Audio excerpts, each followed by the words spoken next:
McDonald's sells more burgers than almost any company on earth. But that's not actually how it makes most of its money. Ray Kroc, the man who built the McDonald's empire, said something surprising about his own company. "We are not technically in the food business," he said. "We are in the real estate business."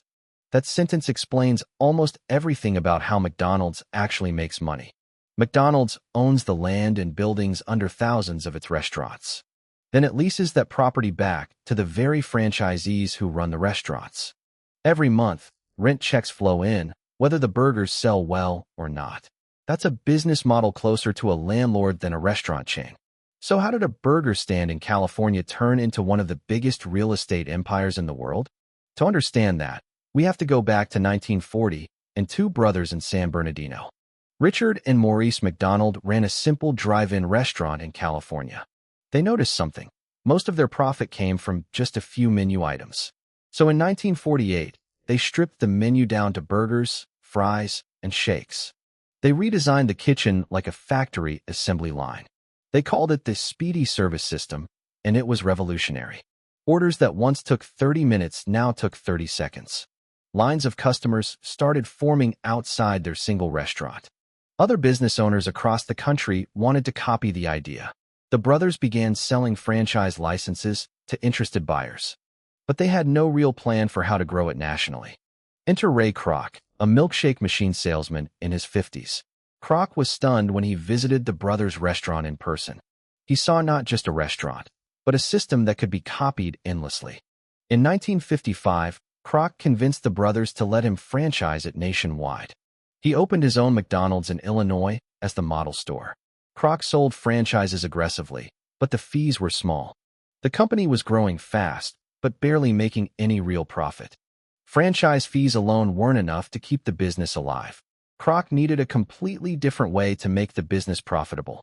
That answer would come from one of his financial advisors. His name was Harry Sonneborn, and he saw what Kroc had missed. Sonneborn realized franchise fees were never going to build an empire. But land could be bought, leased, and controlled forever. His idea: buy the land under each restaurant before franchising it out. Then lease that land to the franchisee at a marked-up price. Franchisees would pay rent every single month, no matter what.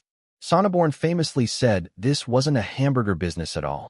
It was a real estate business that happened to sell hamburgers. Burgers were just the reason tenants signed the lease in the first place.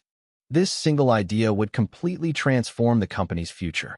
In 1956, Kroc and Sonneborn created a new company just for real estate.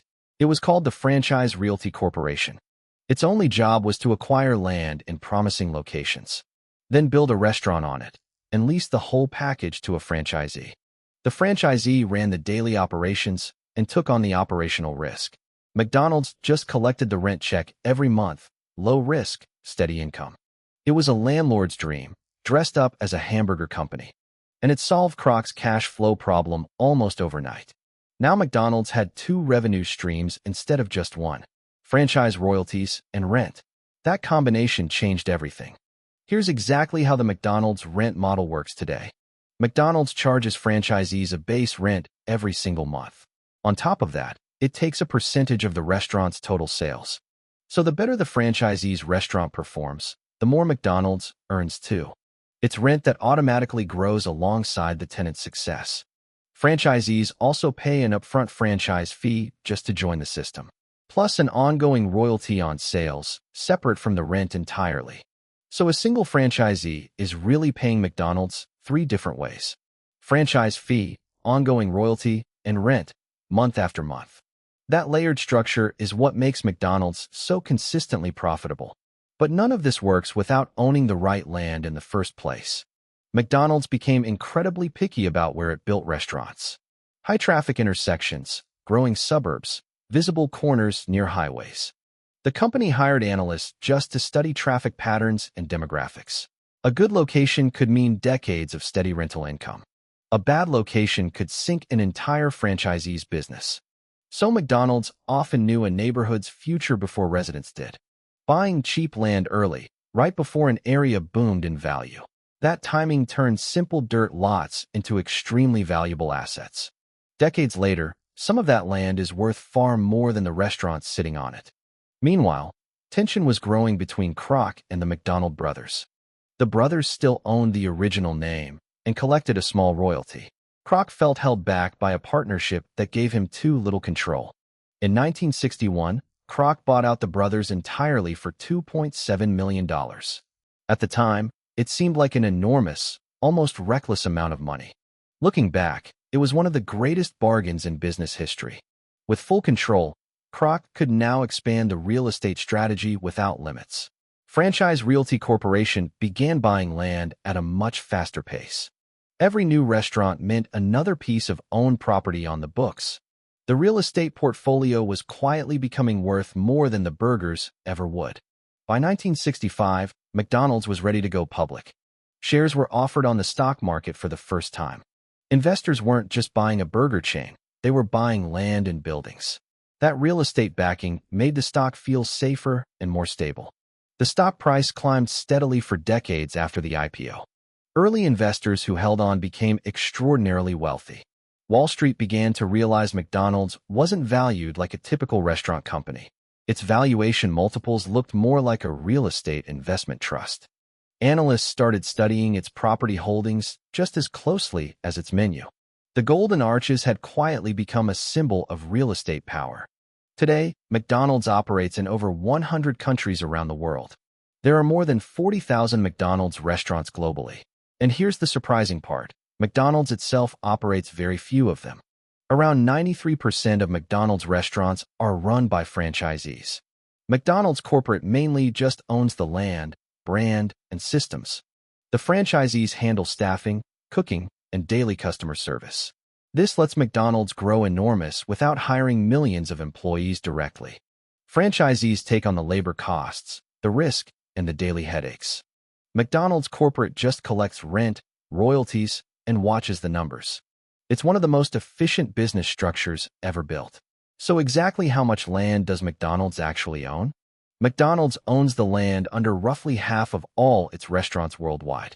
And it owns the actual buildings for an even larger share of locations. That adds up to tens of billions of dollars in property value on the books. Property and equipment make up a huge portion of McDonald's total assets. Few restaurant companies in the world hold this much physical real estate. This portfolio isn't just sitting there either. It actively earns money every day. Every property is a small, steady revenue-generating machine. Multiply that across tens of thousands of locations, and the scale becomes massive. This is the quiet engine running underneath every Big Mac sold. Now let's talk about where McDonald's profit actually comes from. Rental income from franchised restaurants makes up a massive share of it. In some years, rental and franchise income has outweighed all restaurant sales combined. That's because franchised restaurants come with far higher profit margins for McDonald's. Running a restaurant directly means paying for staff, food costs, and daily expenses. Collecting rent means almost none of those costs, just steady income. That's why McDonald's has pushed to franchise out as many restaurants as possible. Fewer restaurants owned directly, more restaurants generating pure rental profit. It's a model built to maximize profit while minimizing operational headaches. And it's exactly what Harry Sonneborn had envisioned decades earlier. This model also protects McDonald's from a lot of financial risk. If a single restaurant struggles or even closes, McDonald's corporate barely feels it. The franchisee absorbs the loss, not the parent company. Meanwhile, McDonald's still owns the land, ready to lease to the next tenant. This is a huge reason McDonald's has survived recessions that crushed other chains. During the 2008 financial crisis, McDonald's stock actually rose. While many companies were collapsing, McDonald's rental income kept flowing steadily. Even during the 2020 pandemic, property ownership gave McDonald's stability. Restaurants could adapt with drive-through and delivery, but the land kept its value. Owning real estate turned out to be the ultimate hedge against uncertainty. Of course, this model looks very different from the franchisee's side of the table. Franchisees often say rent and fees eat deeply into their profit margins. Some franchisees have described McDonald's as their toughest landlord, not their partner. Rent increases over time, even when sales growth slows down. There have been lawsuits and disputes between franchisees and headquarters over the years. Franchisee associations have formed specifically to negotiate better terms. McDonald's corporate holds enormous leverage in these negotiations. After all, it controls the land the franchisee's entire business sits on. It's a powerful position that few other franchise businesses ever achieve. Real estate control isn't just profitable, it's also a source of enormous power. Some analysts don't even classify McDonald's as a pure restaurant company anymore. They compare it directly to a REIT, a real estate investment trust. REITs make money by owning property and collecting rent from tenants. That description fits McDonald's almost perfectly, minus the technical REIT tax status. Investors sometimes value McDonald's stock more like property than fast food. Steady rental income makes the stock less volatile than typical restaurant chains. That stability is part of why McDonald's is considered a reliable, defensive stock. Retirement funds and conservative investors love that kind of predictability. It's a rare combination, a beloved consumer brand, backed by hard real estate assets. That combination is incredibly difficult for competitors to copy. This real estate strategy doesn't stop at the United States border either. McDonald's applies the same land ownership model in markets around the world. In some countries, it partners with local developers to acquire prime land. In China, McDonald's real estate arm expanded rapidly through joint ventures. Owning land internationally also protects McDonald's from local currency swings. Physical property tends to hold its value even when currencies fluctuate wildly. This gives McDonald's a hedge that most fast food companies simply don't have.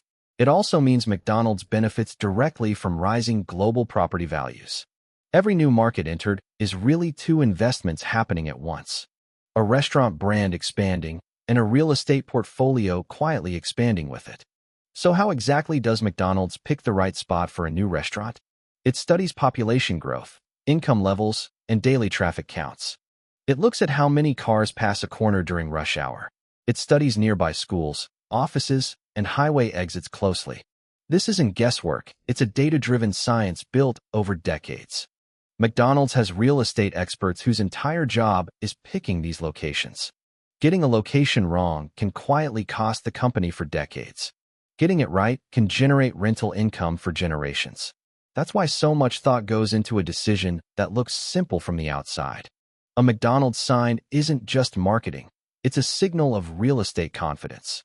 Let's look directly at McDonald's balance sheet for a moment. Property and equipment represent one of the largest categories of assets listed. That figure has grown steadily larger with almost every passing year. Compare that to the relatively small cost of ingredients like beef and potatoes. The imbalance says everything about where the real value in this company sits.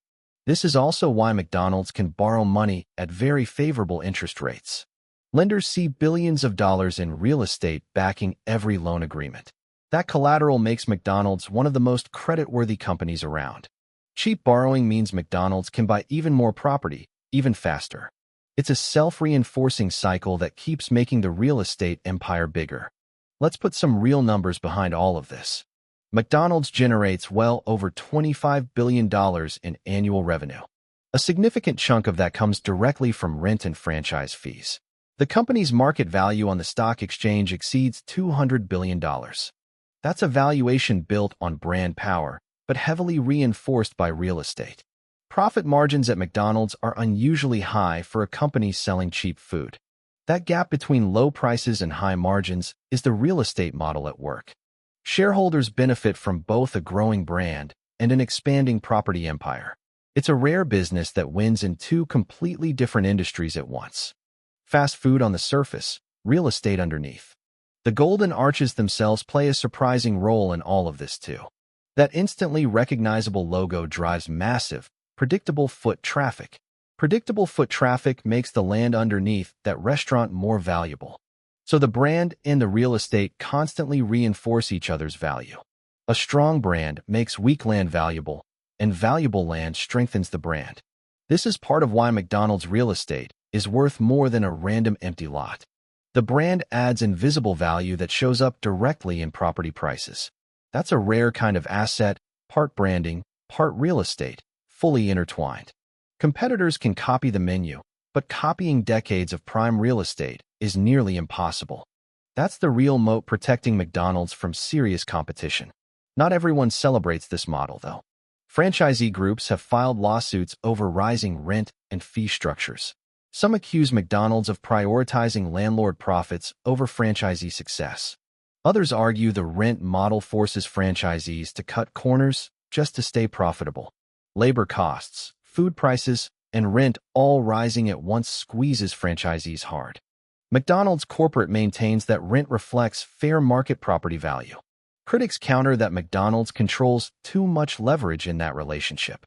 This tension has existed for decades and shows no sign of fully disappearing. It's the natural friction point of a landlord-tenant relationship at massive scale. Even the world's most successful franchise system isn't without its cracks. To keep this whole system running smoothly, McDonald's built its own training school. It's called Hamburger University, and it opened all the way back in 1961. Franchisees and managers train there to run restaurants exactly the same way. Consistency matters enormously when your income depends on predictable foot traffic. A customer in Tokyo expects the same experience as one in Texas. That consistency protects the brand value tied directly to every piece of land.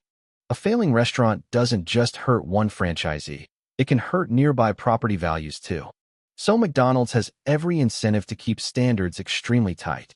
Protecting the brand really means protecting the value of the real estate underneath it. Every rule taught at Hamburger University ultimately traces back to property value. Over time, people in finance started calling McDonald's a real estate company in disguise. Some have gone as far as calling it the largest real estate holder in the world. That claim is debated, but the scale of its holdings is undeniably massive. Ray Kroc's old quote gets repeated in business schools around the world today. It's used as a lesson in seeing the real business model hiding behind the obvious one. Plenty of companies have tried copying this same real estate strategy since. Few have executed it with the same discipline and scale as McDonald's. Decades of careful land buying simply cannot be replicated overnight. That head start is arguably McDonald's most valuable, least visible asset. It's hiding in plain sight, underneath every single restaurant sign. Not every franchise chain follows this same real estate playbook. Many franchise businesses simply collect franchise fees and royalties, nothing more. Without owning the underlying property, their profit margins are usually thinner. They also have far less leverage over their own franchisees. This is one major reason McDonald's is valued so much higher than many rivals. Other chains have tried to imitate the real estate model, with mixed results. Buying land requires massive upfront capital that many chains simply don't have. McDonald's had decades of head start and reinvested profits to build this advantage. That compounding effect is incredibly hard for a new competitor to catch up to. It's a moat built not with menus, but with decades of accumulated property. Of course, this model faces new challenges in today's economy too. Real estate prices have climbed sharply in many major markets recently.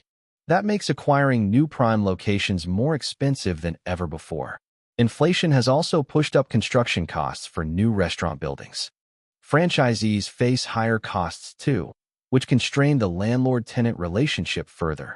Some franchisees have pushed back harder against rent increases in recent years. McDonald's has had to balance protecting its own margins with keeping franchisees viable. If franchisees fail too often, the whole real estate model eventually breaks down. So even a landlord this powerful still needs its tenants to succeed. It's a delicate balance holding up one of the biggest empires in business history. Let's step back and really absorb the scale of what we've covered. McDonald's built two entire businesses stacked inside one recognizable brand. A fast food company that customers see and interact with every day, and a real estate company that quietly generates enormous, stable profit. Most customers ordering fries have no idea this second business even exists. That invisibility is actually part of what makes the model so effective. Nobody protests rising property values the way they protest rising burger prices. The real estate engine runs quietly in the background, decade after decade. It's one of the most elegant business models ever built into a household brand. And it all started with one overlooked insight about hamburgers and land. Ray Kroc became one of the most celebrated businessmen in American history. But it's worth remembering that the real estate idea wasn't originally his. Harry Sonneborn rarely gets the same recognition, despite his enormous impact. His insight quietly became the financial backbone of the entire company. Without it, McDonald's may have remained just another regional burger chain. Instead, it became one of the most valuable brands on the entire planet. The lesson here goes far beyond just hamburgers and real estate. Sometimes the most valuable part of a business isn't the product people see. It's the invisible structure quietly working underneath the surface. McDonald's just happens to be the most famous example of that idea in action. Let's revisit the numbers one more time, because they really are staggering. Over 40,000 restaurants in more than 100 countries. Roughly 93% of them run by independent franchisees. Tens of billions of dollars in owned property and buildings. Over $25 billion in annual revenue. A market value exceeding $200 billion on the stock exchange. All built on a foundation laid down back in 1956 with one bold idea. Buy the land, lease it out, and let the burgers bring in the tenants. Decades later, that simple idea is still quietly generating enormous wealth. It's arguably the most successful real estate strategy hidden inside a menu. So where does this real estate empire go from here? McDonald's continues to acquire new locations in fast-growing markets. Emerging economies with rising incomes represent the next big opportunity. As those markets grow, so will the value of the land McDonald's owns there. Rising interest rates and expensive land may slow expansion in some regions. But the core model, owning the ground beneath the brand, isn't going anywhere. It has survived recessions, pandemics, and decades of changing consumer tastes. Few business models have proven this durable across so many decades. That durability is exactly why investors keep coming back to this stock. The golden arches may be the logo, but the land is the real foundation. Let's bring this all the way back to where we started. Ray Kroc said McDonald's wasn't really in the food business. He was almost completely right, and the numbers prove it decade after decade. Burgers built the brand that brought customers walking through the door. But land and rent built the fortune sitting quietly behind that door. That's the real story behind one of the most recognizable brands on earth. Not just a hamburger empire, but a quiet, patient real estate empire. Built one lease, one location, and one rent check at a time. Still growing quietly, long after most customers have finished their fries. That's the real economics behind the golden arches.